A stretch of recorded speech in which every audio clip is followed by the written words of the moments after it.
Après l'expérience de la circoncision vint la révélation de Christ ressuscité. Comme Josué était près de Jéricho, il leva les yeux et regarda. Voici un homme se tenant debout devant lui, son épée nue dans la main. Josué 5,13. C'est à l'Éternel que la bataille allait appartenir. Josué n'était qu'un instrument visible.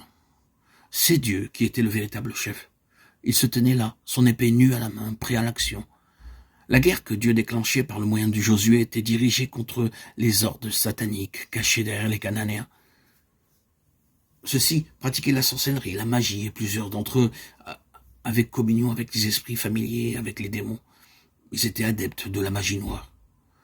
En conséquence, ce n'était pas contre les Cananéens eux-mêmes que la guerre était déclarée, mais contre les puissances sataniques auxquelles ces peuples s'étaient livrés et auxquelles ils rendaient un culte sous différentes formes. Le capitaine de l'armée de l'Éternel, avec son glaive à la main, proclamait la guerre. Voulez-vous aussi la proclamer? Pauvre mortel, faible et insignifiant, qu'êtes-vous? Rien en vérité. Mais la puissance appartient au divin capitaine.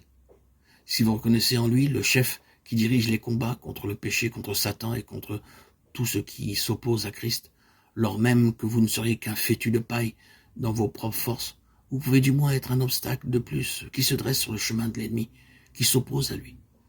Si vous ne savez pas parler, vous pouvez au moins résister. Vous pouvez vous tenir de pied ferme et déclarer « Je me dresse contre toutes les choses que Jésus-Christ réprouve, que je les connaisse ou non, et je me tiens debout, uni au vainqueur, qui a l'épée nue dans sa main. » Portons maintenant notre attention sur les différents aspects que présente la guerre spirituelle. Qui aurait jamais pensé qu'on puisse déposséder les habitants de Canaan en commençant par effectuer une simple marche autour d'une ville? Quel est donc l'enseignement que nous pouvons tirer de la victoire de Jéricho? Elle semble être une illustration de ce qu'est la prière victorieuse. Observez les guerriers faisant le tour de la cité. Un spectateur aurait eu des raisons de dire « Quels gens insensés !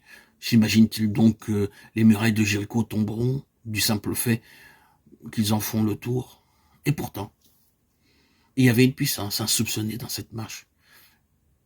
Ils mettaient en action leur foi dans le Dieu vivant, l'Éternel des armées. Et au moment précis où ce divin capitaine vit que les armées de l'adversaire invisible étaient vaincues, il donna alors l'ordre de pousser des cris et les murailles s'écroulèrent. Il en sera de même dans notre expérience, mais nous ne devons pas pousser le cri de victoire avant que le Seigneur ne nous en donne l'ordre.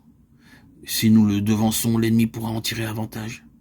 Il nous arrive quelquefois d'être si débordants de joie quand nous voyons que les murailles de nos Jéricho commencent à s'ébranler, que nous les proclamons prématurément renversées, alors qu'en réalité, nous n'avons fait qu'apercevoir quelques indices indiquant qu'elles commençaient à être ébranlées.